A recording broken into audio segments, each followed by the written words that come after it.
ito, pakinggan ninyo. Ngayon, Ngayon. marami kasi sila. Ano dapat ang gawin natin?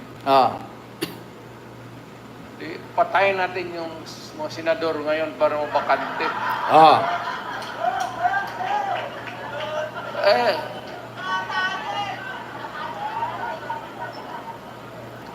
Kung makapatay tayo ng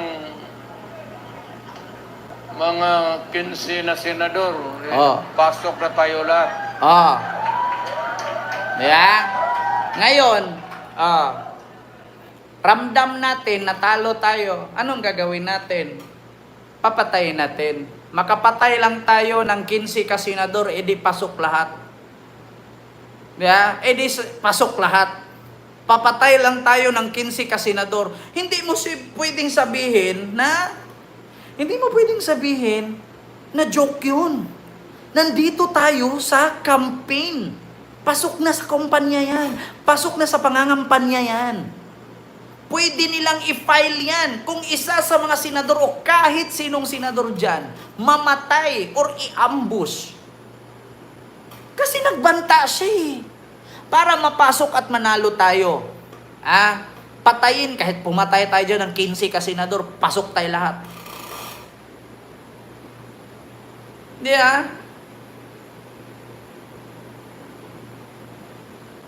Yan ang mahirap. Sabi ni Long Live TV, maniwala ka naman doon, mag-live ka, o mag-file ka ng ano. Alam mo, sa totoo lang, Long Live TV, hindi yan sapat na kwento-kwento eh. Kasi yung sinabi ni Digong noon, sa totoo lang, yung sinabi niya na papatayin niya, magpatay siya ng 15 kasenador, hindi mo masasabing joke yan. Ginawa na niya kay Laila de Lima yan. Anong sabi? Anong sabi ni Matubato? Edgar Matubato. Inutusan siya ni Duterte na ipatiklo si de Lima kung pumunta si de Lima doon sa rally sa Davao. Buti na lang hindi sumipot si de Lima. Kung sumipot si de Lima, patay si de Lima. Ginawa na ni Duterte yan. Witness si Matubato dyan. Hindi nyo po pwedeng sabihin joke. Witness si Matubato dyan. Bago si Matubato lumipad ng Dubai at maging witness sa ICC. Kailan? Nung nakaraang buwan lang. Sinabi na ni Matubato yan. Kung lumipad si de Lima sa Davao at sumipot dun sa rally, patay si de Lima. Kasi inutusan siya ni Digong na ipatumba si de Lima. Di ba? Yun ang sabi ko sa inyo, mga kababayan. Nasa statement ni Matubato yan. Gusto nyo makita sa vlog ko? Kinontent ko yan. Wait lang. Hanapin natin dito sa YouTube channel ko. Ako naman, hindi naman ako tanga. Para mag-content na lang ng ganon-ganon. So, buksan natin yung aking YouTube channel. Pakita natin na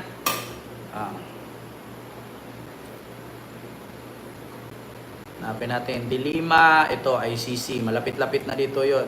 Kaso lang, marami-rami na yung ating vlog eh. Pero, speaking of de Lima, na ipapatay siya ni Digong, si Matubato ang ayan de Lima, kasali pala sa ipapatumba ni Digong. Ayan panoorin natin. Yung sinasabi niyong ma-aquary. Kaya pinuntahan ho namin yon. I led a team na hinahanap ho namin yung sinasabi nilang mass grave. Nakakita ho kami doon ng isa na nahukay. Nakakita din ho kami ng in the vicinity. Nakakita rin kami ng skeletons. So yun ho ba yung insidente na sinasabi nyo? Opo ma'am. Ano yung sinasabi nyo, aambushin ako? Doon na dumisisyon sila ma'am na aambusin ka doon. Namin doon kung... Sino bang nagdesisyon na ambushin po? Ako, Mayor. tsaka yung mga kasamahan ko. Si Mayor Duterte po ma'am. Paano nyo po yan alam? Na pinausapan doon kami sa opisina ma'am. Pumunta kami doon. Pero hindi ka na pumasok doon sa itaas magpunti. Doon lang kayo sa entrada pumasok. Doon kami nag-aabang na. So naabutan niyo ho ba ako at saka yung team ko? Hindi na ma'am, hindi na namin naabutan kayo. Dahil doon lang kami sa itaas. Nakaabang kayo sa may taas. Opo ma'am, opo. Pero hindi nga kami nakapunta sa taas Oo, because hindi that kayo- property, again for the record, So- that property is a hilly Yes. property. Oh, malawak man yung property ma'am. Okay. So hindi na kami umabot doon sa taas na nandun kamo kayo. Opo ma'am, opo ma'am. Okay? So marami kayong linilibing dyan sa Oo. laod or maa property na yan. Okay. Ano pa kung mga insidente? Panoorin natin. Ayan. So yun mga kababayan, Luzon, Visayas, and Ah. Republic of Mindanao Province. Ayan, eto. Ayan na, nakita nyo, si Matubato mismo witness. ABS-CBN News yan. O, gawa-gawa pa more, sino nag-utos? Ha, Siljan, hindi yan gawa-gawa. O, ABS-CBN News yan, hindi. Frontline, TV5 yan, TV5 News. At sa ABS-CBN, binalita din yan. At sa lahat ng media. O, there was no time to explore the other suspected mass grave near where Mr. Matubato hid with his gun cocked. Oh, we waited but she de Lima never came. Mr. Matubato said, we failed in our mission. So, buti na lang, ha? At hindi lumusot si de Lima, patay sana siya, sabi ni Matubato. Yeah? Ma'am Ami Campbell, maraming salamat sa yung $20 super sticker. Thank you so much po. Yeah? Yeah. Sabi ko sa inyo, hindi nyo pwede gawing joke yan. Yung papatay siya ng 15 ka senador para manalo lahat ng senador niya. Asaan siya? Andun na sa ICC. Nandun na sa ICC.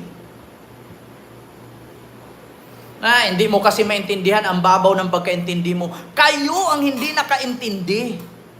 Ginawa na ni Digong kay de Lima yan. Nag-field lang. Pangalawa, sabihin natin, hindi napatay ni Matubato si de Lima.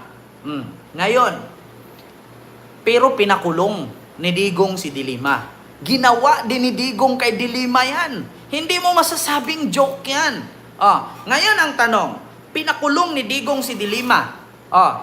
Bakit nakalaya si de Lima?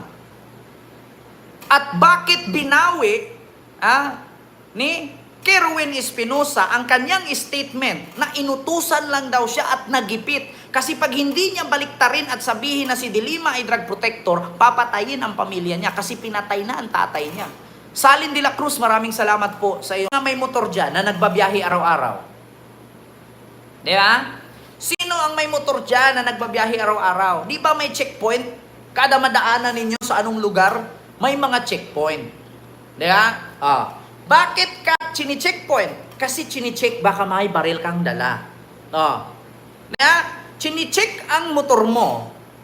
Binubuksan ang motor mo, tinitignan ang lisensya mo kasi baka may gagawin kang hindi maganda kasi ngayon po ay eleksyon at meron pong tinatawag na gun ban.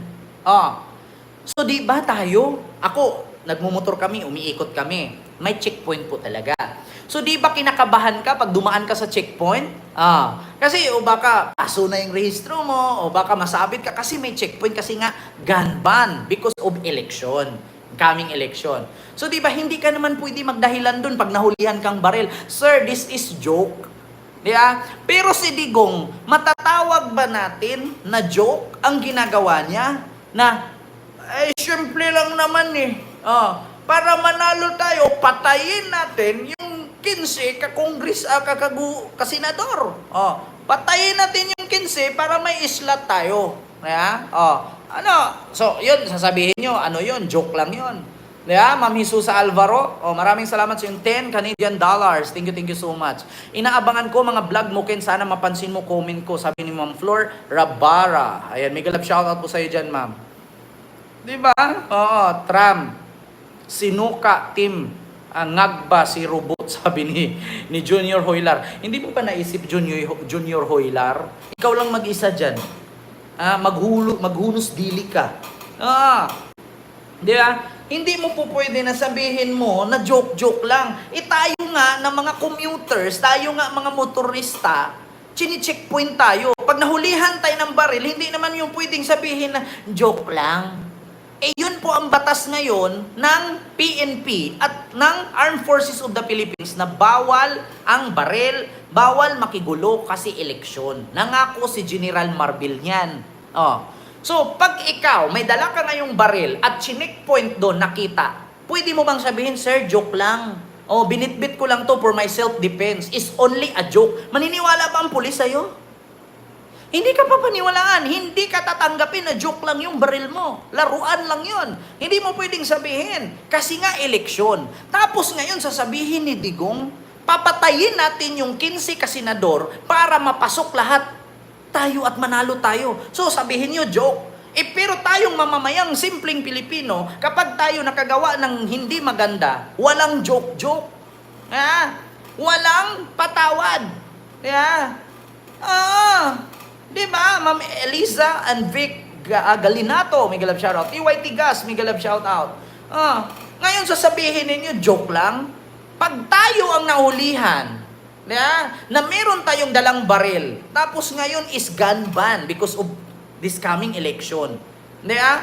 Ngayon, pag nakitaan ka ng baril, pwede mong sabihin, sir, joke lang to. Laruan lang to. Bakit? Si Digo nga, ipapatay yung 15 kasenador, hindi nyo nga hinuli. Tapos kami, ordinaryong Pilipino, nakitaan mo kami ng baril. Sabihin agad, hindi po pwede yan, kulong ka agad, tikitan ka agad, impound ka agad. Joke lang yun, sir. Kaya ngayon, mga kababayan, ipakita ninyo yung video ni Digong sa mga kapulisan. Sabihin ninyo, sir, joke lang po yung baril ko. Ito po, joke din ba to? Sabi ni Digong, papatayin ang 15 kasenador para pasok lahat ng senador niya. So pag si Digong ang nag-joke, okay lang. Pero pag tayo nahulihan na meron tayong baril, hindi tayo pwede magsabing joke. Bakit? Kasi baril yan, i-gunban nga. Si Digong, mahigit pa sa gunban yung ginawa niya. Nagpahayag siya sa press con, sa social media, buong Pilipinas nanood sa kanya. So bakit walang aksyon ang kapulisan dyan? Walang aksyon ang cybercrime, walang aksyon ang NBI. Paano kung merong senador ngayon, 1, 2, 3 ang mamatay? Sinong pagbibintangan ng mga senador? Okay lang, kasi joke. Sabi ni Ray Noblesa, di kasuhan mo, alam mo sa totoo lang Ray Noblesa, sagot ng mga bobo yan eh. Hindi concern lang ako. Hindi Kasi pag tayong ordinaryong tao, nakagawa tayo ng mali patungkol sa gun ban or patungkol sa this coming election, halimbawa, wala kang lisensya, lumabas ka, na-checkpoint ka doon, tapos wala kang dalang lisensya, impound agad ang motor. Huli agad, ticket agad, kasi wala kang lisensya. Pero nung si Digong, nagbanta na patayin ang 15 kasenador para pasok lahat ng senador niya. So okay lang. So okay lang. Pag tayong ordinaryong Pilipino, wala kang ticket, wala kang license, okay lang. Impound. Pag si Digong mag-joke, papatayin, mas matindi yun. Ito yung sabi niya. Saan ba yung sabi niya?